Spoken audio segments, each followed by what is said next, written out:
there. The third key factor, and the most important, is that suppliers are really leaning back into Wayfair, and that's also going to help drive sustainable EBITDA profitability. Well, that's where I want to go with the supplier thing, because it seemed like some of the downdraft that we saw in the stock a while back was also related to the speculation about its relationship with suppliers. What did they do to improve that relationship? Yeah, you look back the last 2 years when the sales were down significantly, and at the end of the day, Wayfair does have some fixed costs within their infrastructure now because of this fulfillment center network that they have. We think they sort of adjusted pricing up in order to protect margins at per unit demand. Were hiring a lot of people. They had a lot of turnover that slowed down execution. So there's just a lot of operational issues that frustrated suppliers. As things have settled down now, I think Wayfair has been able to streamline operations. They've improved some of their internal metrics to help suppliers become more profitable. And now we're seeing Wayfair become one of suppliers' stronger accounts. So they want to lean back in and do more things with Wayfair that could ultimately help their profitability. And so I would imagine those supplier relationships very important. You also write in your research that Wayfair is back to taking market share. Who exactly are they taking market share from? Well, we think over time there is continuing to be a shift towards online sales away from brick and mortar. You saw the extreme of that during COVID, then you saw some correction back for the last 18 months. But we think online is back to taking share overall. And just within the space, there's a lot of smaller competitors out there. There's obviously some very big ones like Amazon, Walmart, but there's also a lot of smaller independents that we think are struggling and are seeing sales down much more so than where Wayfair is today and running slightly positive. And Peter, most of the conversations about Wayfair note the fact that the stock has rallied over 150% this year. But I got to say, reading through your note, I was surprised to see that you make the point that it's still cheap if you compare that to 2019. Yeah, even you go back to pre-COVID valuation metrics, it's still relatively inexpensive. I mean, it was during the COVID boom times. This was a stock that got up to $300. So it really, you're looking at year to date, you're almost coming off of a significant multi-year low. So, we just think the stock has a beautiful runway here. Again, those three factors: improving sales backdrop, taking out expenses, and then suppliers leading in are really going to lead to a nice multi-year run in shares. Give us a sense here, too, when we talk about, and I just want to go a little bit shorter term here, particularly as we get deeper into this year and even into 2024. There are still some concerns, economic concerns, Peter, about consumer spending, about whether we're still going to end up in a recession. How does a company like Wayfair hold up if you are of the mindset that an economic downturn is afoot? Well, we think they can do relatively well. I would agree that we have some concerns at Piper Sandler around recession. I would just point out, I think home furnishings have held in relatively well the last couple of months. Even with some news around student loan debt payments restarting, we've seen furniture and home furnishing sales get better just in the last month. So there does seem to be some type of bottoming process. That said, if things were to get more competitive, I think the flexibility that Wayfair has is that they're asset light. They don't own any inventory. It's basically a platform for suppliers to sell inventory. So they can be very flexible on pricing and work with those suppliers if inventory at the supplier level is getting a little bit heavy or if sales are slowing down. And so we do think that is a competitive advantage for Wayfair, just looking out at the next 6 months if we do downshift a little bit. All right, Peter, got to leave it there. Really appreciate your time today. That is Peter Keith over at Piper Sandler. Now, coming up, solving America's fiscal balance is a tough task, and Bob Steele, Vice Chairman of Perella Weinberg, has an idea of what it will take. That's next on Wall Street Week. This is Bloomberg.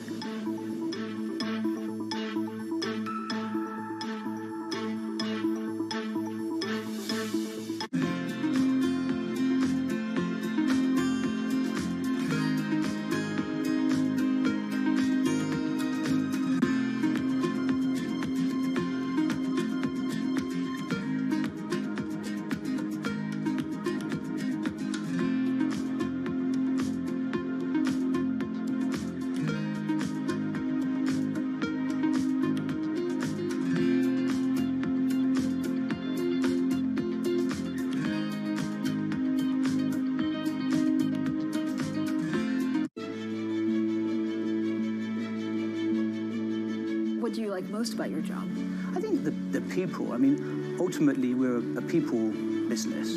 A lot of what my job is as CEO of the company is to give those people sort of motivation, to tell them where we're going, to encourage them to come up and do their best work, to encourage them to collaborate. Sometimes you sort of think you're almost a psychologist, as you are a business leader, I think, sometimes. And so what's your best piece of advice? I love pitches. I love being sort of leading from the front, if you like, and spending times with teams. I love to see the work that we're doing. When we pitch for a piece of new business, often when we come together. So I guess I try and put myself in the seat of the client. And what's the client going to think when they see this work? Are they going to be excited? Is it going to turn their brand around? How's it going to resonate with their consumers? So as much as possible, I think probably I try and play that role.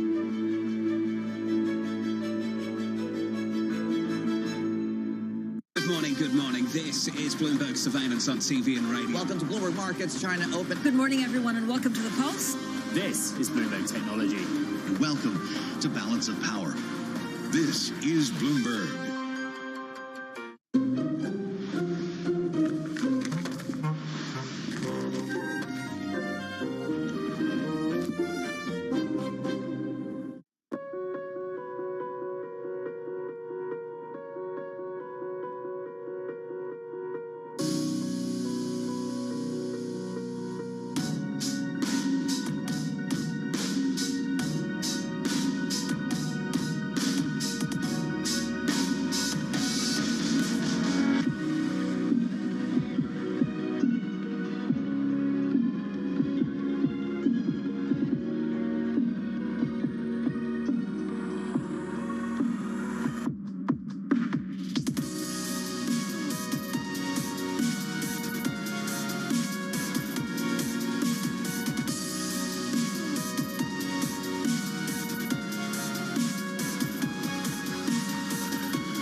Welcome back to Bloomberg Markets The Close. It's time now for our Wall Street Week daily segment. The host of Wall Street Week, David Weston, joins us as he does every day at this time, fresh off the Bloomberg private jet from Aspen, exactly. Colorado. I didn't get to use that. I thought you had it, Romaine. No, you have all the clout here. But you're out in Aspen for the Aspen Economic Strategy Group right. Forum here. Kind of explain to us exactly what that is and some of the folks that you spoke to. Well, it was fascinating. Yeah. I had not been there before. We did an interview of people out there last year, but I hadn't been there before. And it's a group of economists, first and foremost, but also a lot of government officials, Fed officials, as well as present and former business executives who get together. There are a lot of substantive papers presented to talk about various long-term issues that the nation state is facing in the economy, in the financial world. And they get together and they talk about these papers and talk about what could be done about it. And we talked actually with the man who really was responsible for creating this 6 years ago. He's Bob Steele. He's now Perella Weinberg Vice Chair. He's the former chair of the Aspen Institute, and he really created this. We asked him where it came from and what they're trying to accomplish. Bob, we're out here in Aspen for the Aspen Economic Strategy Group meeting, which you really helped co-found, created 6 years ago. It strikes me that a lot of the reason you created were some of the things that are going on right now. Tell us about the real focus this year on fiscal policy, some of the problems we have with debt and deficit. Well, let me set the stage and then I'll go into your question. I think if you look back to the Aspen Institute, started in 1949, the whole goal was to, post the Second World War, was to focus on important issues. And the Institute had a history of doing that. And 6 or 7 years ago, we decided that economic issues required that same focus. And originally, Walter Isaacson had the idea, and the original founders were Hank Paulson and Erskine Bowles.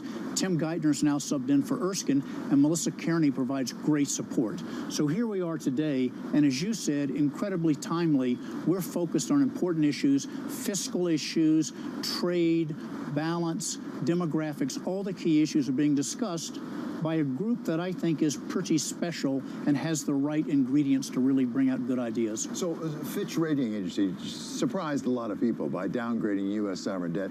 At the same time, the Treasury said they're going to have to borrow some more money, illustrating some of the issues for Fitch.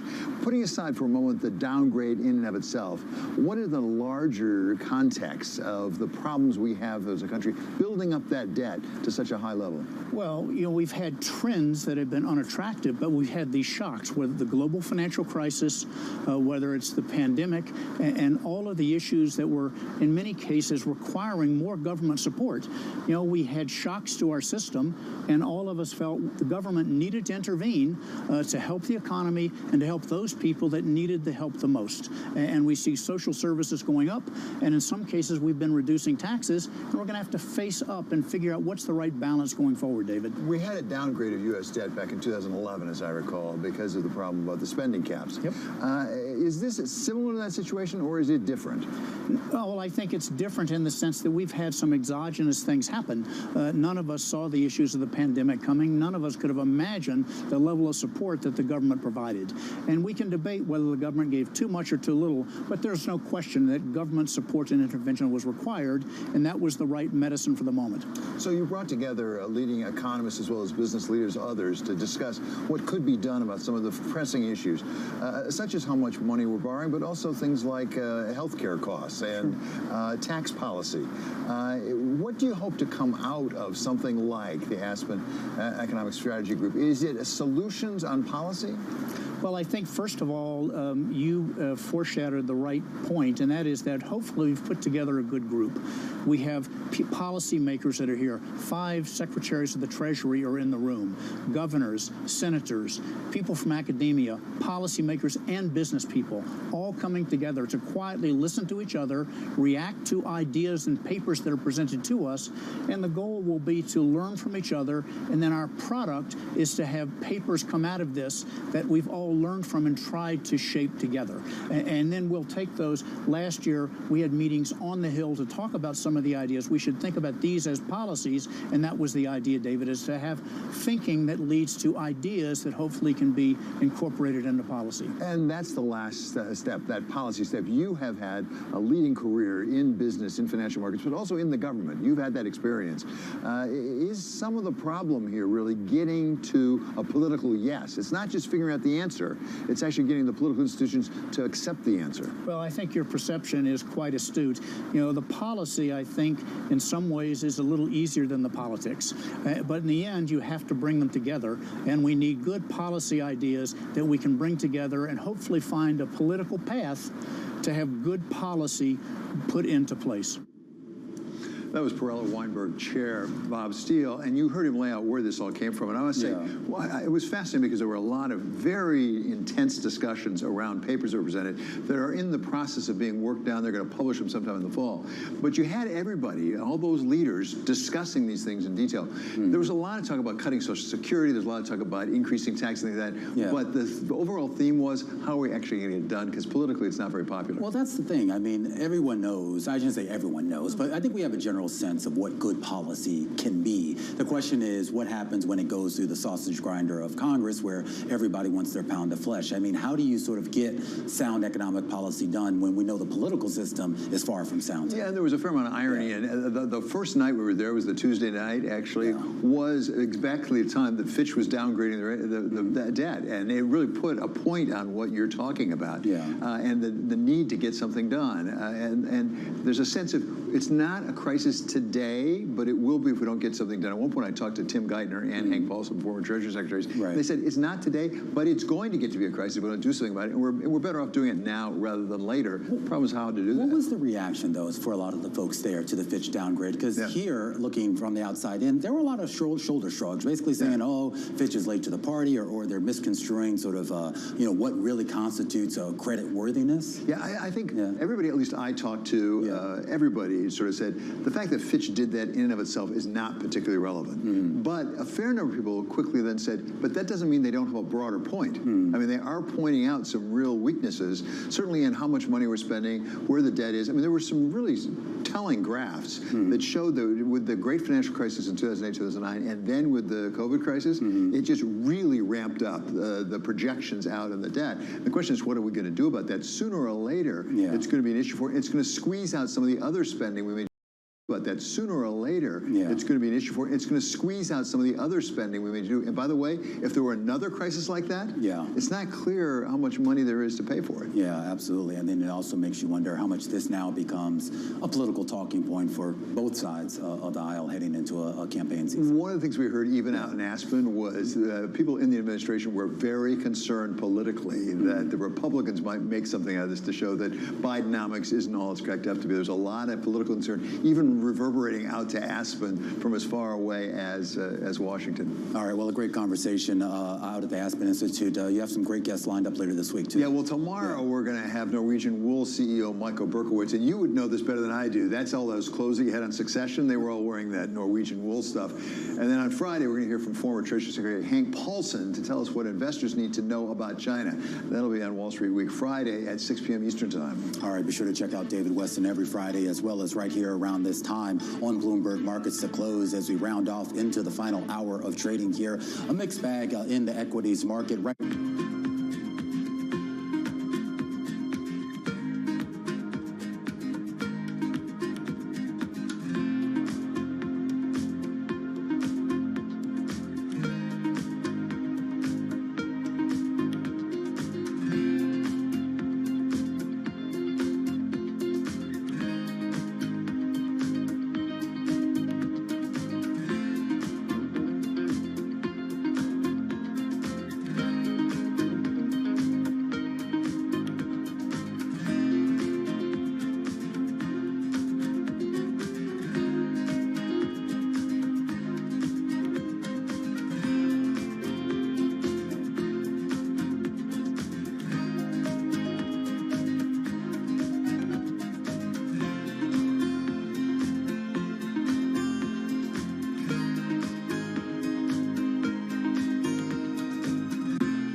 This is Bloomberg Business Week. Insight from the reporters and editors who bring you America's most trusted business magazine, plus global business, finance, and tech news as it happens. Bloomberg Business Week with Carol Masser and Tim Stenivek on Bloomberg Radio. Well, good afternoon, everybody. Live from the Bloomberg Interactive Brokers studio, streaming on YouTube and on Bloomberg Originals. It's Monday, August 7th, 2023. I'm Tim Stenivek, along with my co-host for the afternoon, Jess Menton. She's Deputy Team Leader for U.S. Equities here at Bloomberg News. Jess, how are you? Always a pleasure joining y'all for Bloomberg Business Week. But you're from Texas, so you can say y'all. Exactly. It's allowed. First time that we've anchored together. You did a lot of anchoring while I was out on family leave. I did it with Carol. Always an honor and a privilege, right? Filling in for the Carol Masser. But Madison Mills and I did it a lot too, along with Matt Miller. Well, you're no stranger here. No. I mean, you pretty much join us on the program each and every day. We're just gonna, instead of having you stay for 7 minutes, yeah, we're gonna hold you hostage for 3 hours today. So how's that sound? I'm excited. All right. Well, we're excited too. Treasury's down on this Monday afternoon. This after we heard from a couple of Fed speakers who said that rates could remain higher for longer. Stocks, though, are in the green this afternoon. Taking a look at the major indices, we see the Dow surging up more than 1.1%. The S&P 500 up 0.8%, and the Nasdaq up 0.4%. We're going to dive into the markets and, of course, the economy throughout the program. We should note, Jess, stocks higher after the S&P 500 saw its worst week since March. What do you've been? This is your world here. It's my bread and butter, and basically looking at this, we're in the weakest point seasonality-wise when you're looking at August and September. So everybody's on vacation. That's exactly right. Trying to get it in before Labor Day holiday. Yeah. Oh, I'll be here. I don't know if you'll. I'll be here. All right, that's good. Well, coming up in our program today, we got a great one. The 39-year-old who's erased nearly $100 billion of net worth from Guadalajara Madani, Jack Dorsey, Carl Icahn. Well, he's probably reaped only a relatively small profit from these declines. Also in the magazine, Gary Gensler doesn't want to talk about crypto. He actually wants to talk about AI, which he says will spark the next financial meltdown. And commercial real estate, such a huge topic. So the rise in borrowing costs over the last year has made commercial real estate one of the hardest hit areas of the economy. Now banks seeking to sell commercial property loans are encountering a dried up market with few options for an easy exit, Tim. Also, are you a live streamer when it comes to shopping, Jess? Do you know about this? I'm not, but I have heard all about this and did research on a company we were going to interview later. Yeah, this is going to be a good one. We're talking about live streaming shopping today with the CEO of the publicly traded company Bambuser. All that and more coming up over the next, 3 hours. Yeah. Some of that, though, QVC. I know. What's old is new again, That's right? That's what my mom does. So. Well, let's bring in our TV colleagues as Bloomberg's Countdown to the Close starts right now. Countdown to the close. Bloomberg's comprehensive cross-platform coverage ahead of the U.S. market close starts right now. This is the Countdown to the Close. Romaine Bostick alongside Katie Greifeld. We're joined now by our colleagues Tim Stenivek and Jess Melton. Welcome to our audiences across all of our Bloomberg platforms, television, radio, originals, and our partnership, Tim, for those folks streaming on YouTube. Well, Romaine, I see once again that the four of you have showed up to the office. We have. Yeah. You have to come in every day. I do. I try every day. I try actually not to show up, but they tell me apparently they won't cut me that check if I don't show up. So. If there's like the most pandemic darling, right? The company that epitomizes the hybrid work environment, the working from home, the not coming into the office, it's Zoom. Zoom, yeah, absolutely. We've lost Zoom. To work from home. Work from home. Even Zoom is now forcing employees to come into the office. To the office. Not every day. They don't have to do it every day. Okay. Okay. They have to be in 2 days a week, right, Jess? Or it definitely is, and this is something, especially when you think about the depths of the pandemic. If you're working at Zoom, hey, I would imagine you're probably working from home too. But this story on the terminal here, looking at how Zoom is summoning employees back to the office as a remote work era wanes. Why does it bother you, Romaine? I don't understand. I mean, their whole thing is that we can just do everything, from our laptops. You saw the video we were just playing. Why did they even have a headquarters? Yeah. Well, they're actually working on building tools to help with in-person collaboration now. In-person. Oh, in-person. Tools to help with Do you guys think the whole work from home thing was just? I don't know. I mean, it's starting. It's kind of like it feels like it's ending. No, it's just don't done. say that. I don't like that. Why don't you like that? You come in every day. I do come in every day. I like the flexibility afforded to my coworkers. I think it's a much more human way to live. But I really want to talk about soup. Can we please talk about soup? Yeah, let's talk about Campbell's Soup. It agreed to buy Sovos Brands. I hope I'm saying that correctly. Of course, we care about Sovos because it's the brand that owns Rao's pasta sauce, and that deal is valued at $2.7 billion. I love the lead of this story on the terminal. It's going to expand the soup maker's presence in frozen meals and give it a foothold in the premium pasta sauce market. I want to know more about that market. Have you had this pasta sauce? Yes. It's all we eat. Yeah. It's the best. Well, there you go. I think this is just for you. You know, Sovos actually makes other things too. You know, they have Michelangelo's, these sort of frozen Italian meals, and they have this great little yogurt that I like as well too, Tim. Yogurt. Noosa, you have right? to diversify, Tim. Noosa yogurt. Tim loves yogurt. Yeah. Every time I see him, he? he's eating yogurt. It's crazy. It's amazing if you just look at this stock, ticker symbol SOVO, up about 25%. So it would be its biggest one-day gain on record by the close. Jess is trying to talk like business, and Katie's trying to talk about soup and yogurt. So Rao's is in New York is pretty famous, and I think they have locations in LA and a few other places. But started here, kind of in East Harlem, in New York. Still there. Nice little place. Have you been there, Tim? I haven't been there. What about you, Jess? I feel like I've spent enough on Rao's What tomato about you, sauce Katie? to like. I don't think that I've been there. We should all I go. would love to go with you. Let's all go We together. could fire up the Zoom. Yeah. Okay. Yes. Fire up the Zoom. That was a good one. We That could was do a a good little virtual show from there. I like that. Well, there you go. Yeah. Or you can just go to the grocery store and buy a bottle of their pasta sauce. Here's my question: do you think the prices of Rao's are going to come down? It's pretty expensive. It's pricey stuff. I don't know. No, it's a premium product, Tim. Why would it come down? I will say it's interesting that Campbell is only down 1.5%. Maybe investors aren't too scared away from that price tag. It makes sense that Sovos absolutely skyrocketing though. All right, let's do more. Yeah. Okay. I don't really like tomatoes though. Do they have non-tomato Get sauce? horrible acid People who reflux. don't like tomatoes still like tomato sauce. You and can they get eat the sensitive, the marinara sensitive brand that's less acidic. I buy it. I'm being told we have to go. We're going to play some of your interview with Kathy Wood right Please now, do. Katie. That's great. Yeah. All right. Eric I'll let you go Balchunas then. Has she Eric been to Balchunas Rao's? is going to be joining Why? us as Is well. that why? Should ask. All right, that does it for now. Is she Being buying told it's Campbell? time to go. We are going to be back together live on TV and radio, and of course on YouTube at 4 p.m. for our Beyond the Bell coverage. We're going to take you through today's market close. A reminder, Bloomberg Business Week, it's now on Bloomberg Originals.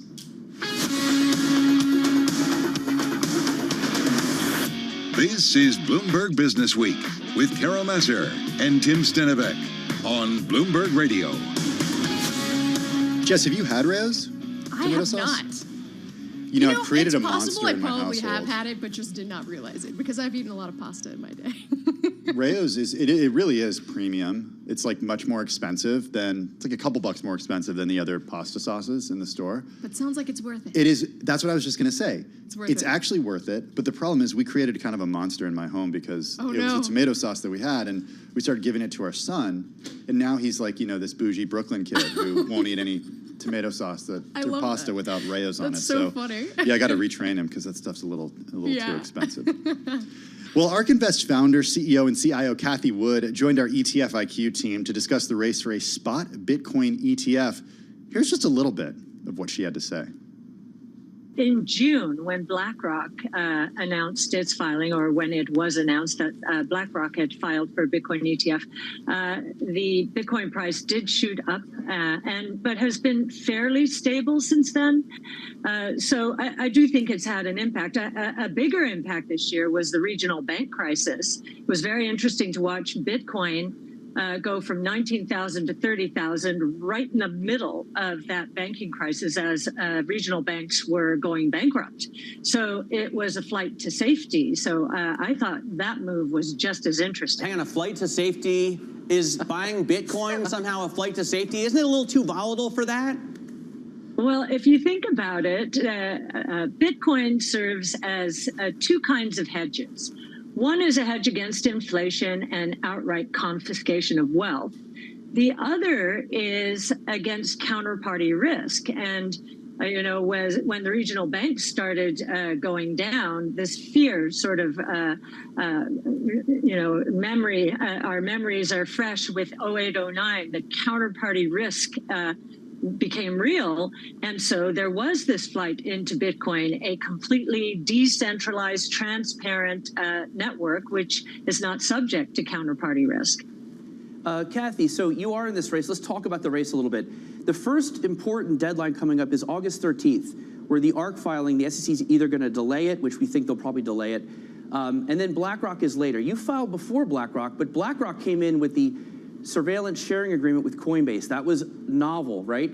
Now we're looking in the future, there's talk of a common clock where the SEC could approve a bunch of ETFs at once, putting you on a level playing field with BlackRock and others. What's your take on how this will play out, given you filed earlier?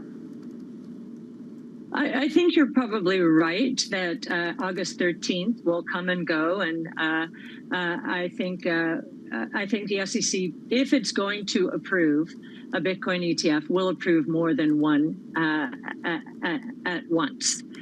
So then, again, because most of these essentially will be the same, and it will come down to marketing, communicating the message. You know, we've been putting out our Bitcoin monthly for the last year.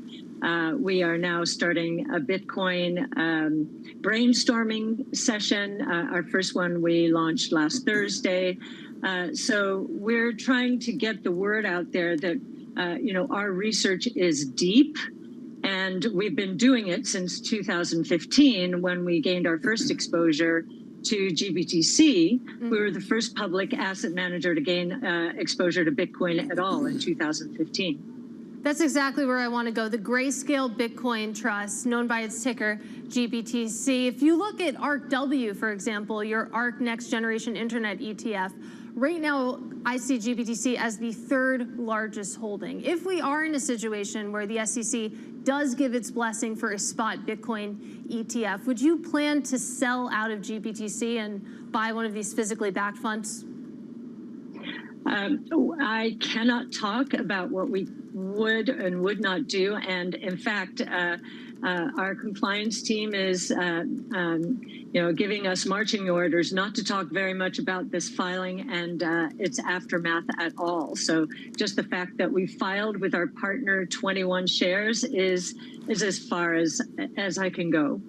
Fair I'm sorry, enough. Katie. Fair enough. No, I was expecting something along those lines. I am curious to get your take on the regulatory temperature right now, because in addition to this rush of spot Bitcoin ETF filings that we've seen, there's also been sort of a race that's unfolding for an Ether futures ETF. There's been a ton of filings to that effect, and not specific to those funds, but do you sense that the mood music around the SEC and what their appetite to allow these products to launch has changed in the last several months? Well, I think that that the two other branches of government, the judicial branch and the legislative branch, are giving the SEC pause because the SEC is losing cases in court having to do with its regulations around crypto. That's the first thing. And there are bills that are making their way through the House and are seeing some bipartisan support. All right, well, there you have it. That was ARK Invest founder, CEO, and CIO, Cathie Wood. She spoke earlier with our ETF IQ team on Bloomberg Television. Now, one such member of that team, Bloomberg Intelligence senior ETF analyst, Eric Balchunas, he joins us now to discuss his takeaways from their conversation. So we just got to hear, Eric, about 4 minutes of that interview with Cathie Wood talking about multiple Bitcoin ETFs. There was some stuff she didn't touch on, though, in that clip. Give us big takeaways from your interview this afternoon. Yeah, I think the first block was on crypto. A couple takeaways. She kind of agreed that probably if the SEC is going to approve, it'll be a bunch at once. So you might have like 3 or 4 out the same day. That's weird because when they approve the futures ETF BITO, just they one let at a BITO time. out first. Yeah. And if you're out even by a day, you can get all the volume. What does that do for flows? Oh, it's called first mover advantage, and it's big in the ETF space. So I don't think the SEC wants to play kingmaker here. I think they'll probably put about a couple out at once. But ARK is in the main race, so it could be ARK, BlackRock, Fidelity, something like that. She also talked about how Grayscale is probably going to lose their case. I mean, win their case against the SEC. That's kind of another loss the SEC would take, and we think that would further put them into a politically untenable position where they have to approve it. So all this stuff was, I think, bullish. Also, she talked about Coinbase being the most compliant of the exchanges. That's also good for spot Bitcoin ETF approval hopes because that's the exchange that all of them are connected to in the filings. And so I think the idea is if Coinbase can be seen by the SEC as willing to play ball a little bit, share information, they'll feel more comfortable approving the spot ETFs. That's been the hang up the whole time. But obviously we had other segments on single stocks and geography. I'm not sure if you want to get into those, but that's the crypto takeaway. What's the timetable for as far as when this could be approved for this spot Bitcoin ETF? Yeah, so James and I have a 65% chance of approval this year. We think that it won't, October, November, December obviously are the likely times.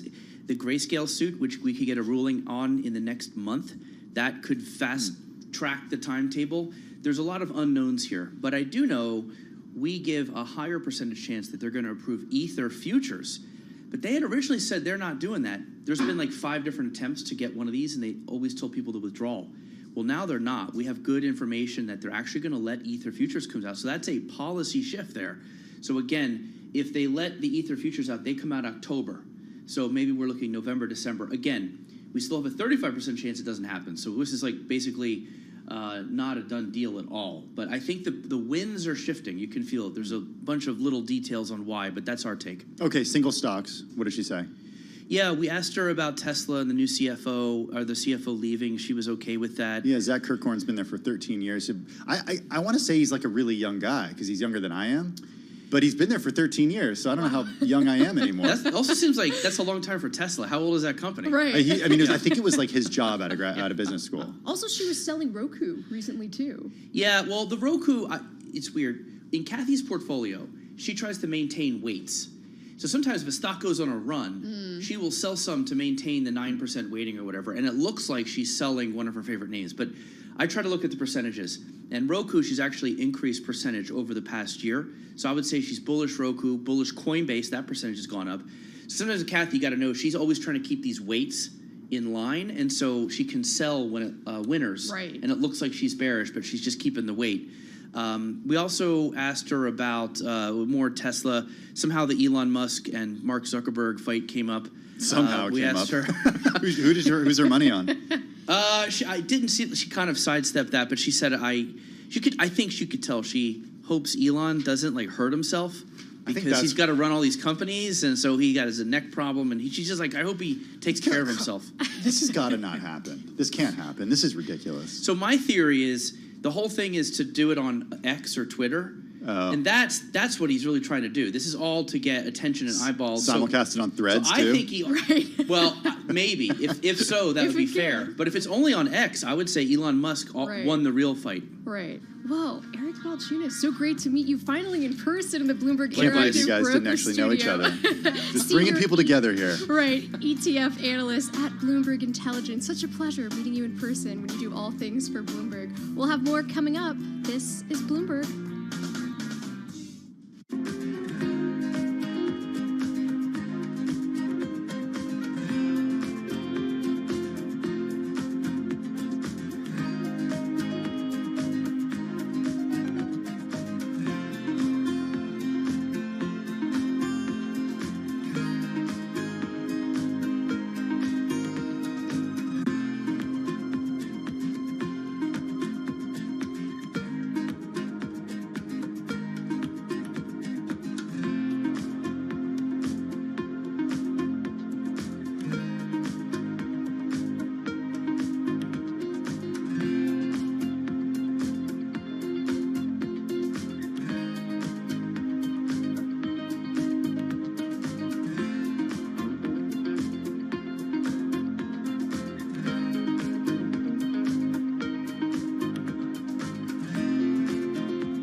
markets, headlines, and breaking news 24 hours a day at Bloomberg.com, on Bloomberg Television, and the Bloomberg Business app. This is a Bloomberg Business Flash. It's 3:21 on Wall Street. We do check markets all day long here at Bloomberg. The Dow, the S&P, NASDAQ, all in the green. But first, Federal Reserve data shows U.S. consumer borrowing increased in June by more than forecast on the biggest gain in non-revolving credit in 8 months. Total credit rose $17.8 billion on the heels of the smallest monthly increase since 2020 in the prior period. That number, which is not adjusted for inflation, exceeded the $13 billion median forecast in a Bloomberg survey of economists. Stocks are rebounding from their worst weekly decline since March. We've got the S&P up 34 now, a gain of about 0.8%. The Dow's up 385 points, up 1.1%. NASDAQ up 56, a gain there of 0.4%. Bitcoin lower by 0.1%, 29,056 right now on Bitcoin. 10-year yield 4.08%, with a 2-year that's yielding 4.76%. Spot gold down $5.50 the ounce to $19.37, a drop there of 0.3%. West Texas Intermediate crude down 0.7%, 82.22 for a barrel of WTI. Well, stocks are higher today, but Lori Calvasina, the head of U.S. equity strategy at RBC Capital Markets, says it is time for a pause. So, look, I don't want anyone to come away from this thinking that Lori Calvasina is turning super bearish, but we don't like where we are, sort of in the intermediate term. And we're seeing a couple things. We went, every few months, right, we make sure we publish an update on our targets, our price target for the S&P. A couple of my cross-asset models are deteriorating. They were improving back in May. So, in other words, the appeal of stocks relative to bonds is worsening. And you can hear more of that conversation on the Bloomberg Surveillance podcast. You can download it wherever you get your podcast. Tyson Foods shutting down 4 additional chicken facilities after fiscal third quarter sales trailed even the lowest of analyst estimates. I'm Charlie Pelleton. That is a Bloomberg Business Flash. Hey, thank you so much for that update, Charlie Pellet. Really do appreciate it. Well, I gave you a little preview of this just a little earlier, but it's worth revisiting because this is a really good feature available on the Bloomberg terminal and, of course, at Bloomberg.com. It's today's big take. It's about a 39-year-old who's behind the tiny firm Hindenburg Research. And in just a few months this year, he's erased as much as $99 billion of the wealth of Gautam Adani, Jack Dorsey, and Carl Icahn. He's knocked $173 billion off the value of their publicly traded companies. Here's the thing. Nate Anderson probably reaped a relatively small profit despite the huge declines in the stock of the companies the firm has targeted. Joining us now is Bloomberg hedge fund reporter Catherine Burton and Bloomberg equities reporter Bailey Lipschultz. Again, it's today's big take. Check it out on the Bloomberg terminal and, of course, at Bloomberg.com. Catherine, I want to start with you and just for those people who aren't familiar with Hindenburg Research, I mean, we sometimes get these notifications that say a stock is just cratering because it's a target of Hindenburg. It's happened a few times this year. What does this small little firm do? Well, it's a research shop. And so what Nate Anderson will do, he'll find companies that he thinks there's either a fraud going on or just excessively overvalued. And he'll do some research, and then he'll put out a report on that. And sometimes he takes a little short in the company, but probably more often, he teams up with a bigger fund that's behind the scenes, putting the trade on, and he just takes the fall for all the bad stuff that happens afterwards. And especially just putting it into perspective, we think back to May, talking about Hindenburg Research that was targeting Carl Icahn, a huge name when it comes to Wall Street, and basically becoming the latest victim to this. But short sellers really haven't made as much off of the company. What sort of has changed over the last few months? As far as what's happened with Icahn, or just in the dynamic between Hindenburg and Icahn? Well, Icahn, came out saying this wasn't true, and then Nate came out and shorted the bonds as well as the stock, and then there were earnings just this past week, and he had to cut his dividend by 50%. So it really seemed like a victory for Hindenburg that so far what he said is playing out. I want to bring in Bailey Lipschultz, who assisted on this story this afternoon. He joins us from New Jersey. Bailey, good to have you with us as well. I think a lot of people would assume that, Hindenburg would take a large position before coming out with this research, especially because it has this track record of when it publishes research, the stocks fall. But Nate Anderson hasn't really done that. Why? Yeah, seemingly, Tim, it really depends on the name, as Kathy lays out so excellently in the story. Is you look at Icon Enterprises, only 15% of shares are available for trading, so getting your hands on those shares to short them is difficult and can be quite expensive. And when you look at the likes of going after Adani, it's traded overseas predominantly, so it's not an easy stock to get a borrow on. Square was probably, or Block as it's known, was probably the most low-hanging fruit, if you will, of those bets, but it is still costly to take on a short bet because you have to pay to borrow those shares. A lot of risk exposure tied into that, because if the stock rallies, you lose the dollar amount that it goes up. And just given they are a smaller shop, as Kathy mentioned at the top, you probably need to partner with a bigger hedge fund or a team of hedge funds to provide so-called balance sheet. So it's a bit of a more difficult game as opposed to the long-only game where you can just buy a share of a company or a basket and kind of hold on for the longer term. And Bailey, since you cover this very in-depthly for our equities team, as far as just the track record that Hindenburg Research has had on these types of shares, who do you think is most vulnerable next? I do not operate in the area of predicting where Hindenburg's going to go, but you just look at the big game hunting that he's been doing, if you will. It's been pretty captivating, and you look at the growth in terms of a following. Look back a couple years ago, obviously Nikola is the kind of name that he targeted that put him into kind of the headlights, if you will. But it really is just interesting to see how much traction he's gained over the last 6, 9, 12 months, just given some of the companies and personalities that he's gone after. Hey, Catherine, in the story you describe Nate Anderson, who we should note did not agree to be interviewed for this. So you had to go back and listen to other interviews that he's done to kind of, build color around this. Right.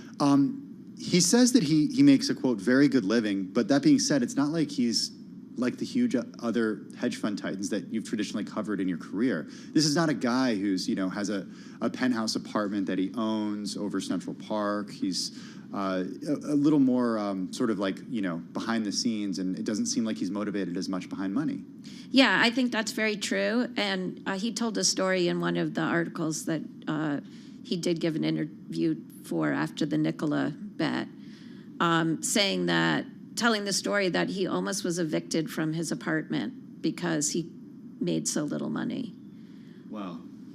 And now like I said, I think he feels like he makes a good living, but as you say, nothing compared to like a big hedge fund guy. So Bailey's not in the business of speculating about the next target, but maybe you're in the business of helping us understand what motivates Nate Anderson, because I think so many people are motivated by money in this world.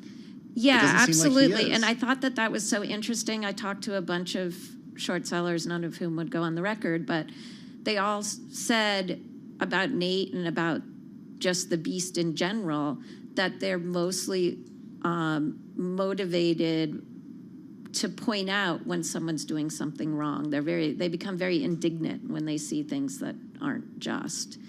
And another person said, it's really, we're compelled to understand how absolutely messed up things are in the world and then tell everyone about it. And you also talk about how short sellers say threats of physical violence and death are actually common. Talk to us more about that. Yeah, they definitely, in several instances, there was a company called Wirecard, a German company, and there were lots of reports around when people were coming out saying, yes, this is a fraud, of people getting beaten up, threatened. There's a short seller who lives in Manhattan, and she was just randomly attacked on the street while she was walking her dog, and someone came up with, knuckles and like hit her. Wow. Hey, Bailey, when you were reporting this story and helping Kathy out, you probably went through a lot of Nate Anderson's reports. They're not typical reports, though. Explain how these reports work, what's in them, and what he does, and what his small team of, only 12 people do. Yeah, he actually is kind of one of the more interesting people to look at in terms of short reports as someone who reads way too many of these on our equities team. If you look at, as Kathy calls out the story, the block short position kind of stitched together a video of all these references about laundering money, paying off hitmen, different things through the Cash App application, which is obviously popular with people and younger people, but also seemingly with a lot of rappers and different nefarious activities. So that was one thing that was interesting. Another one, when you look at it, again, going back to the DraftKings short call, which got a bit of flack from some of the people I know in the sports business, but really diving into the SPAC merger and some of the characters behind some of the other companies. So it is an interesting kind of mix of newer reporting and older reporting, as opposed to what we typically see with short activists, which are very bearish slideshows with pretty glorified graphic imaging. Well, we're going to have to leave it there. Really thank you to both of you for joining us this afternoon. Kathy Burton, hedge fund reporter here at Bloomberg News. Also, Bloomberg Equities reporter Bailey Lipschultz joining us this afternoon. Check out the story. It's today's Big Take. It's available at Bloomberg.com and, of course, on the Bloomberg terminal. Let's get a check on the latest world and national news. Nancy Lyons is in the Bloomberg 99.1 newsroom in Washington, D.C. Hey, Nance. Thanks, Tim. While the clock is ticking down to a 5 p.m. Eastern time deadline for Donald Trump's attorneys to respond to the special counsel's request for a protective order in the government's election case against the former president, Notre Dame law professor and former assistant U.S. attorney Jimmy Gurule explains what the protective order would cover. It would prevent President Trump from disclosing on Truth Social, his social media platform, evidence in the case. For example, witness statements, maybe transcripts of witnesses that testified before the grand jury. Professor Jimmy Gurule tells Bloomberg Sound On special counsel Jack Smith is worried that revealing testimony from witnesses could be viewed as intimidation. 25 years ago today, terrorist car bombs exploded in front of U.S. embassies in Kenya and Tanzania, an anniversary that's been observed every year since by the State Department. 224 embassy staffers, Americans and local employees were killed. Secretary of State Antony Blinken paid tribute to them. They died trying to make American and African lives better. Their lives made a difference about a shared commitment, a shared vision, a shared value for a world that's a little bit more free, a little bit more open, a little bit more prosperous, a little bit more secure. Since then, Blinken said billions of dollars have been spent to increase security personnel and put embassies around the world behind barriers and not facing the street. In Washington, Irv Chapman, Bloomberg Radio. Ukraine Security Service has reportedly detained a woman in connection with a plot to attack President Volodymyr Zelensky. The Washington Post reports the unnamed woman allegedly passed information to Russian forces about Zelensky's trip last week near the war's front lines. Global news 24 hours a day, powered by more than 2,700 journalists and analysts in over 120 countries.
markets, headlines, and breaking news 24 hours a day at Bloomberg.com, on Bloomberg Television, and the Bloomberg Business app. This is a Bloomberg Business Flash. It's 3:40 on Wall Street. We do check markets all day long. Here at Bloomberg, we have got the Dow, the S&P, NASDAQ, and the NASDAQ 100 index all advancing. Russell 2000 small cap shares are lower, but let's head right over to the first word breaking news desk for today's afternoon call. Here he is, Bailey Lipschultz. Good afternoon, Charlie. As you said, stocks are rebounding from their worst week since March. The Dow is up 375 points, S&P higher by 35, with the NASDAQ gaining 60 points. The U.S. 10-year yield is at 4.09%, and small caps are little changed. All 11 main S&P sectors are trading higher, led by gains in communications and financials, while tech and energy are the worst performers. NASDAQ biotechs are down 20 points, transports gain 45, semis are higher by 20 points, while the VIX is lower by 6%. Leaders in the Dow, Amgen, Boeing, and J&J, while Apple, Intel, and 3M are the worst performers. On the earnings front, Berkshire Hathaway jumped to a record after beating expectations, while BioNTech sank 10% after reporting its first quarterly loss since 2020. In deal news, Campbell Soup will buy the maker of Rao's pasta sauce for $2.7 billion, and trucker Yellow Corp filed for bankruptcy. Wrapping things up, look for earnings from Palantir, Beyond Meat, and Lucid after the bell. Live from the First Word Breaking News Desk, I'm Bailey Lipschultz. Charlie? Okay, we thank you very much, Bailey Lipschultz. And to hear live breaking news over your Bloomberg, type Squawk, SQUA, on your Bloomberg terminal. I'm Charlie Pelleton. That is a Bloomberg Business Flash. I'm driving in my car. I turn on the radio. How about you let me drive? Oh, no. Who's gonna drive you home? Honey, please, I'll do the driving. Drive on. Excuse me, I want to drive. It's the question that drives us. This is the Drive to the Close. That funky music will drive us till the dawn. On Bloomberg Radio. Well, it's hard to believe it's about that time. We're just shy of 18 minutes away from the close of equity trading here on this Monday afternoon. And what a Monday it is. The Dow Jones Industrial Average higher by more than 1%. The S&P 500 higher by close to 0.8%. The NASDAQ moving higher by more than 0.4%.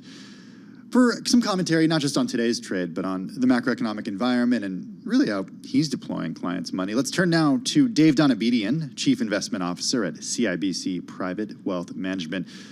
Dave, good to have you back with us. How are you? I'm good, Tim. How are you? Yeah, we're doing pretty well, thanks. Having a good summer, thank you. The U.S. equity market certainly having a good 6 months. How do things feel to you right now, sentiment-wise? It's interesting. I think the first 5 months of the year obviously were tremendous in the sense that if you look at the 5-month returns on the S&P, phenomenal start to the year. But as we know, it was driven by that handful of stocks that had moonshots. And had that environment continued, I would have been concerned about an outright bubble developing in the market because it was so unbalanced. I'm interested and I think pleased to see that in the last 2 months, it's been different. A lot of those moonshot stocks have slowed down. Some of them have corrected a little bit. And if you look over the last couple of months, the equal weighted S&P has actually done better than the market cap weighted version, indicative of more sort of balance in the market. So to me, the kind of the technicals feel better today than they did, say, back in April or May. And you bring up the last 2 months, especially with the equal weighted index for the S&P 500, but also more cyclically oriented sectors in the market like industrials, materials, picking up some speed here. What's your view as far as your second half outlook after we saw such outperformance in the first half by tech and growth stocks? Yeah, again, I think we'll see more balance in terms of relative performance. But the other thing I think we'll see is we'll see a market that frankly is more challenged and halting, and maybe even have a somewhat of a pullback and correction here sometime in the next few months. And that's simply because while many have thrown overboard the idea that there's a risk of recession, I unfortunately think there still is, and in the short term anyway, that'll be a potential source of a stumble by the market because, of course, it would call into question earnings. Talk more about that, Dave. What is giving you the notion that we're not out of the woods yet? Yeah, I mean, a lot of the data that investors have taken comfort from lately, retail sales, last quarter's GDP, employment, and so forth, are absolutely solid. The problem is they're coincident indicators. They tell you what happened today or what happened in the recent past. They have no predictive value. They don't tell you anything about the future. And when we look at the things that are more leading indicators, most of them are kind of troubling. The most obvious is the intensely and persistently inverted yield curve, number one. The index of leading economic indicators, which can give off all kinds of false positives, but not at extreme readings, and it's at an extreme reading. And just the general idea, we know that the Fed has raised rates more than 500 basis points in call it a 16-month period. We've not begun to feel even the minimal effects of that. That lies ahead. The sort of anti-growth impact of tight money lies ahead. So the leading indicators say there's still something to be concerned about with the economy. In other words, the long and variable lag of higher interest rates has not been felt? Only a little bit. There's more to come. Like what percentage have been felt in your estimation? Oh, I don't know, a quarter maybe. Okay. So then how are you positioning? What are you buying? What are you selling? Yeah, generally, recently I'd say we've been doing more sort of trimming and adding to portfolios. We've been trimming, some of the high flyers that have done extraordinarily well earlier in the year and are now at higher valuation levels. And we've been adding to the things that are unloved but inexpensive in the markets. Things like healthcare, utilities, REITs. So more defensive corners of the market. Somewhat more defensive, but we think of them. We're more interested in the valuation than the defensive characteristics, if you will. So then, if we do see a pullback 5-10%, what are you buying? Well, it'll depend where the pullback is and where the are. I mean, it's a lot of the names that soared in the first 5 months of the year. It's not that we don't like those names. In fact, we own some of them. It's the price you pay for them. If we have a correction that focuses on a lot of those higher growth names and they have meaningful pullbacks, we'll be buyers there of the higher quality names at a more appropriate price. If a client comes to you with a lot of new money, how are you deploying it? We're deploying it, slowly on the equity side. It's important when you're allocating money not to make all or nothing bets. Don't say, oh, we're not going to invest in anything because we know there's a correction around the corner. You can wait forever for that to happen. At the same time, you don't throw it all into the market. So we've been counseling patience, putting money to work slowly over the weeks and months, with an emphasis on stocks that have dividend growth potential, high quality names, and there'll be a place in a growth-oriented investor's portfolio for growth-oriented stocks, but only at the right price, and a lot of them aren't there right now. What's the top question you hear from clients? It's probably still about the Fed. What are they going to do next? I would say that's it. That's been pretty much the case for the last year. Our view there is that they're done raising rates. They're still going to talk as if they might, but we think they're done. And again, that's consistent with our forecast that core inflation is going to come down quite a bit in the next 6 months, and the risk of recession is so they're more optimistic about inflation. Yeah, Dave, real quick, we only have 30 seconds left. If they're done raising rates, how long do they hold them here? Well, the futures markets tell you they don't cut rates until March, and then do it at have an accelerated number of cuts later next year. Because of our economic outlook, I think that first cut will come before March. All right, Maybe first cut before March. All right, we're going to have you back on before then, see if you've updated your call at all. Really appreciate you joining us this afternoon. Dave Donabedian, Chief Investment Officer at CIBC Private Wealth Management. We're just about 10 minutes away from the close on this Monday afternoon, and we're seeing green across the screen when it comes to the equity market. The Dow up more than 1%, S&P up 0.8%, the NASDAQ up 0.5 percentage point. You're listening to Bloomberg Business Week, and this is Bloomberg.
your company news headlines on Bloomberg Radio.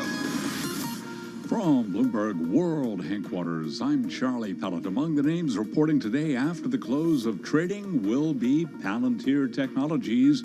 It'll face a fresh test of whether it can justify the artificial intelligence hype when it reports earnings.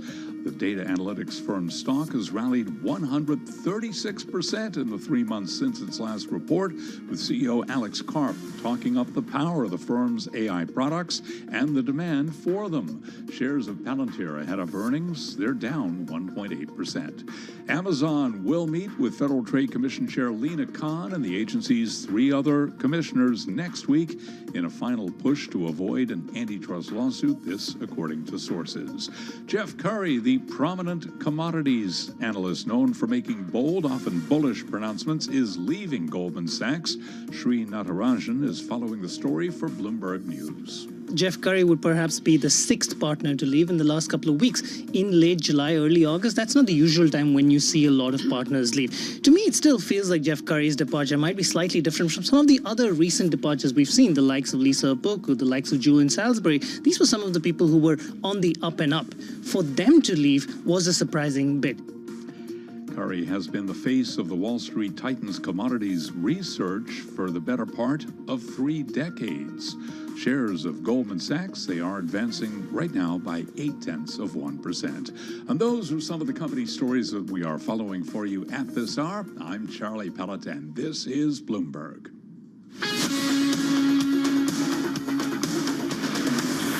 You're listening to Bloomberg Business Week with Carol Messer and Tim Stenevec on Bloomberg Radio. It is Bloomberg Business Week. Tim Stenevec joined by Jess Menton this afternoon. She's Deputy Team Leader for Equities here in the U.S. at Bloomberg News, filling in for Carol, who is still on a nice little well-deserved vacation. Everybody deserves some time off. They do. I'm thinking she's maybe on a boat somewhere. I know she likes to sail. Yeah, I wonder if she is. We'll have to ask her when she's back tomorrow. Were you in the Hamptons over the weekend? I was not. Yeah, neither was I. Someone who was, though, was Amanda Gordon, who I think, we have a lot of colleagues here who I say have the coolest jobs, but she's certainly one of them because she spends a lot of time, I don't know if there's a better word for it, but hobnobbing or rubbing elbows with some of the newsmakers, not just here in New York, but also in Florida and all over the world, really. She spent some time recently in a tent decorated with pineapples and chandeliers. John Polson in the Hamptons was there. James Niederlander was there as well. This was Saturday night at Southampton Hospital's 65th annual summer party. And it was a stark contrast to the one that Polson recounted about a recent day in Manhattan. He told her of a story of being recently in New York City and saying that he'd watch someone empty shelves to fill a cart and then walk out without paying. Here's what he told Amanda Gordon, quote, "New York City's definitely deteriorating the quality of life and the quality of services." And taking a look at what's just happening when it comes to this migration and also this shift to remote work that have really obviously, as we know, Tim, working in New York City in this sort of vulnerable spot, but also basically increasing the appeal of these other places. So you do have this swath of wealthy New Yorkers at the height of the pandemic who obviously were kind of seeking this refuge outside of that. And Southampton being one of them, as well as Palm Beach. So that really boosted the quality of life for some of these resort towns that are just not too far from New York City. Yeah, Howard Lorbor, who's chairman of Douglas Elliman Real Estate, said he talked to 22 to 23 people who moved to Florida. And he said every one of them had a big apartment or a townhouse in New York, and not one of them sold. So I have a view that New York City is going to become the #1 second home market to the world, which I think is a really interesting thing to say. John Katsimides says that you can save enough money by living in Florida if you have enough money to buy a jet. Mike McGlone of Bloomberg Intelligence, we call him Miami Mike. Does he just go back and forth on his jet? He comes in. Apparently he does. He lives in Florida, and then he'll show up every now and then with Paul Sweeney in the mornings and Matt Miller. Yeah, that's a good question. Hey, check out this story. It's on the Bloomberg terminal, and of course also at Bloomberg.com. You're watching and listening to Bloomberg Radio. Bloomberg's Beyond the Bell starts now. Day's time. We move closer to those closing bells. Full market coverage right here on Bloomberg, as we always do. We take you to the bell and beyond. Beyond the Bell. Bloomberg's comprehensive cross-platform coverage of the U.S. market close starts right now. And right now, we are 2 minutes away from the end of the trading day. Romaine Bostic alongside Scarlett Fu We're counting you down to the closing bell. You're here to help take us beyond the bell. It's a global simulcast with our friends Tim Stenovic and Jess Menton. Welcome to our audiences across Bloomberg Television, Radio Originals, and those folks streaming us on YouTube. A spike higher into the close here for the major indices right now. Yeah, finally seeing some buying on the S&P 500 and the other major industries, Jess, after a week last week where we saw the worst week for the S&P since March. And basically snapping a 3-week winning streak for the S&P 500 last week. But if you look today, especially more growth-oriented corners of the market, communication services leading the way up about 2% higher. So interesting to see how this momentum could potentially continue the rest of the week, as we obviously have that CPI report later in the week. Meantime, you have bond yields moving higher, resuming the sell-off that we saw in treasuries last week. There was a little bit of a reprieve on Friday, but the big question is, what will the CPI and PPI data that come out later this week do for yields? Yeah, that's what I'm curious about. So we get, was that Thursday, right? We get CPI, or Wednesday or Thursday? Wednesday and Thursday. Wednesday, Thursday. But it gets to this broader idea, though, that if you do think that we're trending in the right direction, even if you get one report that maybe is an outlier here, is that going to really change the thesis and the way that you value this market, guys? I mean, it depends on who you talk to. We just spoke to Dave Donabedian over at CIBC Private Wealth Management, and he's pretty concerned with the data that we've seen, Romain. Yeah. He says that it's all, the problem is that all of that stuff is, those aren't leading indicators. Yeah, absolutely. He's really troubled by the yield curve and, well, you go ahead with the bells, but he's got some more thoughts. Yeah, give us some thought, Tim, and as you collect your thoughts there, we'll go through the closing bell here. A relatively broad-based rally here on the day. A little more than 80% of the stocks in the S&P 500 moving higher, contributing to a 40% gain on the S&P. That's good for about 0.9%. The NASDAQ composite up about 0.6%. The Dow Jones Industrial Average, that's your outperformer here on the day, up by about 1.2% or more than 400 points. And the Russell 2000, which had been the laggard and still is the laggard and spent the entire day in the red, now poking back into the green as we get to these closing bells, up about 0.1%. Okay, I've gathered my thoughts. I'm going to finish. Dave Donabedian saying that he's really contrarian right now, so I wanted to highlight what he had to say because he's kind of, I feel like it's getting lonely and there's actually going to be a recession corner. He said we haven't actually even started to feel the effects of higher interest rates. We've only kind of like felt a quarter of the effects of higher interest rates. So there could be more pain to come. Well, there's been some pain in Apple earnings. So if you look at the industry groups and how they've performed on the day, it's really interesting. It's a broad-based advance, right? You've got 21 out of 24 industry groups in the green, led by media, entertainment, and consumer services, which is basically online travel sites, cruise line operators, casinos, and hotels. But look at the industry groups that are in the red. Tech, hardware, and equipment, that is Apple dragging things down. Autos, that is Tesla dragging things down. Two of the biggest weighted stocks in the S&P and the NASDAQ 100 are accounting for, I don't want to say weakness in the market, but keeping the indexes from rallying as much as they could. Taking a look at the gainers today at the close, have to point out Berkshire Hathaway, specifically the Class B shares, rising 3.6% to close at a record. This did come on the heels. Obviously, we had their earnings over the weekend that did exceed the conglomerate's previous high, obviously in March 2020 for Class B shares, but those earnings coming in better than expected. And then we were just talking about Sovos Brands, that's ticker symbol SOVO. So Rayo's parent, the pasta sauce maker, so Campbell's Soup did agree to buy the pasta sauce maker in a deal valued at $2.7 billion. So you are seeing that stock up about 25%, so its biggest day on record. And then my last one I wanted to point out is Viatris. So this is a pharmaceutical company. It's actually one of the best performers in the S&P 500 today. So this did come on the back of them beating second quarter earnings estimates, and it did say its divestiture plans are on track. All right, Jess, you got the gainers, I got the decliners. Scarlett, you hit a couple of these, but they're worth repeating because they're the big ones. Apple shares falling once again, down 1.7% today. Fifth day in a row that shares fell. Longest stretch of declines since December, all in the wake of those results that we got on Thursday. Tyson Foods finishing the day down by 3.8%. Shares dropping the most in one day since May. This because the company said it was shutting down 4 additional chicken facilities after fiscal third quarter sales trailed even the lowest analyst estimates. These are in Arkansas, Indiana, and Missouri. The CFO did say the production will be moved to other facilities for efficiency purposes, but still the stock getting punished today down 3.8%. Tesla shares also finishing the day down by close to 1%. We learned that there was a shakeup in the C-suite after Tesla CFO Zachary Kirkhorn stepping down after 13 years at the company. All right, we do want to talk about yields, but let's actually get to some earnings crossing the wire. Paramount now crossing the wire here. Their global 2Q revenue coming in right on the nose here, $7.62 billion. The street was looking for about $7.43 billion. So a modest beat here on the headline number here. Need to dig a little bit deeper into the release, guys, to get some more details here on profitability and more importantly on the overall strategy going forward. But the main headline here is a modest beat on revenue in the most recent quarter. Definitely want to hear more about what their streaming strategy is, but one thing we do know is that Paramount is also divesting some of its assets, including the book publisher Simon & Schuster. KKR is going to be buying the book publisher for $1.62 billion. So that headline coming out in addition to the results. A package deal, I guess. Absolutely. All right, let's go back to the yield space real quickly here before we get back to earnings, because of course this was a day where we did see a lot of activity.